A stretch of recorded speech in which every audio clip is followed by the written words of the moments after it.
Welcome back, everyone. We are now on day 7 of our Jewel Cichlid parenting journey. And can you believe it? These tiny fry that you see are officially 1 week old today. Now, over the past days, we've seen eggs, we have seen wrigglers, and we have seen free swimmers. And now, watch closely. They are moving around more confidently, they are testing their independence, but they are always staying under mom and dad's supervision. And today we'll be watching how parents protect, guide, and discipline their young ones while the fry learn the art of survival.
Dear friends, if you take a look at the parents right now, see how one always stays near the fry while the other keeps patrolling the edges of the territory.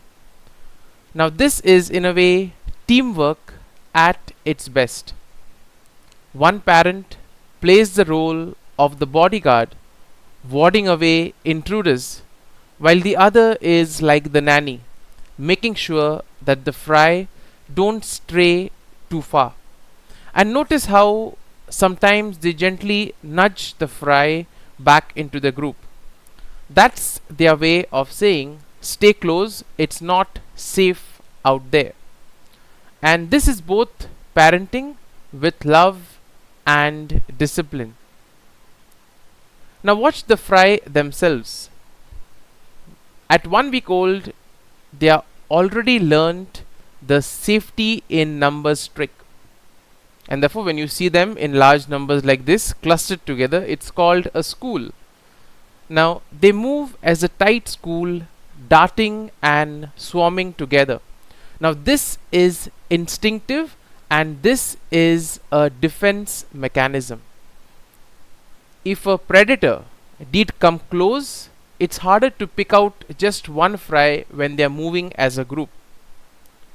Isn't it amazing how nature programs these behaviors so early on in life? It's like they've already had a crash course in survival. At the same time, we see these fry today are mini explorers. Now, among them, if you notice closely, you will see there are some bold ones who don't like to stay in the group. They like to venture out, they like to go a little bit further from the group, explore things for themselves. And we see that this is quite typical at this particular stage, because some of them, just as humans, are curious. Some of them like to wander around, some of them just like to see what's there beyond the parents telling them not to go. Let's go and explore why they are telling us not to go there. So they are curious about every corner of the tank, and in the wild they are also curious to go beyond that little area of theirs. But watch what happens when they drift too far. One of the parents will swoop in and she will bring them back, or as aquarists would like to call it, she will herd them back in the group. So if you see here now, the female is going, she's picking up those who have wandered far away, and she will come and kind of spit them with the rest of the pack. Now, this is like a parent saying, not so far, young one, don't go there, there is danger. And this constant give and take between freedom and protection is what helps the fry to gradually gain independence and also to learn how the world functions. Now, at the same time, when you look at the fry over here, you will see that the fry are pecking at the surfaces of the rocks, or here in our case, they are pecking the bottom of the tank. Now, that is them foraging. Now, last time we told you that these fry are incredibly hungry, they have a very healthy appetite, and therefore at 1 week old we see that they already start nibbling on microorganisms, algae, or tiny particles in the water. Now this behavior is very important for their growth and survival. At the same time, we will see that the parents will sometimes stir up the substrate so that they can loosen some food particles. Or in our tank, we have also observed that when the parent gets something, they will somehow crumble it into small pieces and just come and drop it or spit it out near the school of fry. And we see that this is the parents teaching the fry how to find food, and at the same time guiding them not just in safety but also in survival skills. Now, there's also something that's very interesting between the fry and the parents, and that is their communication.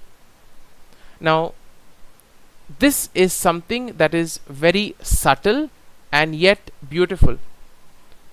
Now watch how the fry respond when a parent makes a sudden move, or when that tail flicks. Now that is a form of communication. The parents signal danger, or they direct the fry back into the safety zone. Now in nature we see that these tiny gestures mean life and death for the fry. Think of it as a language of movements, where the parents are constantly sending signals and the fry are quick to respond. There are no words involved here, just instinct and action. Another important aspect also that you will notice here is role switching. Notice how the two parents often switch roles. One will guard the perimeter, they will guard the area, making sure that nobody enters in or nobody is in a way trying to attack the fry, while the other takes a break from direct supervision and goes outward to search for food or just guides the fry. And this sharing of duties is another fascinating aspect of Jewel Cichlid parenting. It's not just one doing the work, but we see that both are fully invested in raising their brood. And we see that because of this, Jewel Cichlid fry in the wild have a high survival rate, and that's the reason why they are also considered as an invasive species in many parts of the US. Now, in the fish world, we see that this kind of teamwork is extremely rare, and this is what makes fish lovers admire the Jewel Cichlid. Now, if you watch long enough, you'll see that the fry sometimes burst into sudden flurry of movement, and then they settle down and just hover quietly. It's almost like they are tiny version of play and rest cycles. They are burning energy, then they are recharging. And during these quieter moments, the parents are specially vigilant, keeping a close circle around the group. And just like human parents keeping watch over their kids during nap time, we see that these Jewel Cichlid parents will also do the same. And therefore, we can spend a few moments now admiring this teamwork, admiring the fry, and at the same time, if you have any questions, if you have any kind of doubts, feel free to, in a way, drop them in the comments. The chat is open. Feel free to, in a way, contact us, and we can, have a chat about it, so that together we can learn something. At the same time, we can appreciate how the parents and the fry are, in a way, in this together, kind of wonderfully taking care of the fry, and at the same time how they are, in a way, teaching the fry survival techniques in the wild.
Well, here's a question from one of our viewers. What is the food that these fry eat in these days?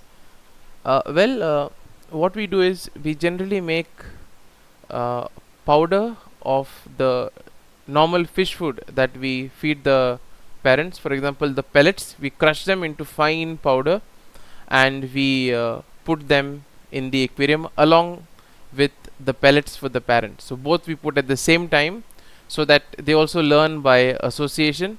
Secondly, also the parents, as I already mentioned earlier, they would in a way go on the top to the surface, pick up the food, crunch it, make it into fine pieces, and then just spit it out where the fry are there. And that is also one of the ways of teaching the fry how to eat. Another interesting aspect is if there is anything left over that goes beyond kind of 20-25 minutes, they'll come and they'll finish it. So that's also another interesting thing. And we see that all their behavior here is geared towards giving the best possible care for the fry. So because if the food remains there, it takes longer time for them to consume. Obviously the water quality starts degrading, the food starts making the water cloudy, which is not good for the fry. So we see that everything is geared towards giving the fry the best possible treatment. As you know, making a water change when the fry are this small is very difficult. It's impossible. And therefore what's important at this particular point of time is to in a way give them the best possible water conditions. So you have the aeration going on, the oxygen acetone running, but apart from that also you need to make sure that you don't put too much food, so you will make the water too much dirty. So these are small basic tips that you need to take into consideration, especially at this early stage. Later on we'll also show you the fry from the first batch which have grown, and now we see that the ones in the wild have grown to around almost 5 to 6 times the size of those that were in the nursery tank. So phenomenal growth, and it'll be time in another few weeks to release them back into the pond. So yes, so they too are growing fast. So at the moment you see that these fry have a long way to go, at least around 4 to 5 weeks before they can be moved to the next tank. There you can see a fry was going a bit too far, the female goes, snatches it and brings it back into the group. So this is wonderful parenting behavior that we see among the jewel cichlids there. So yes, so we'll close this small kind of a stream for today. We'll continue with the longer format in a few moments time. So stay with us, and if you have any such questions like these, feel free to in a way drop them in the comments. The chat is always open, so feel free to chat with us, feel free to ask questions, and also drop in some of your suggestions or opinions regarding jewel cichlids, which again will help us to explore more, observe more, and also help one another. If you have a similar experience, what have you done, you can also feel free to share that in the chat. So till then, we'll see you tomorrow at the same time, and happy fish keeping.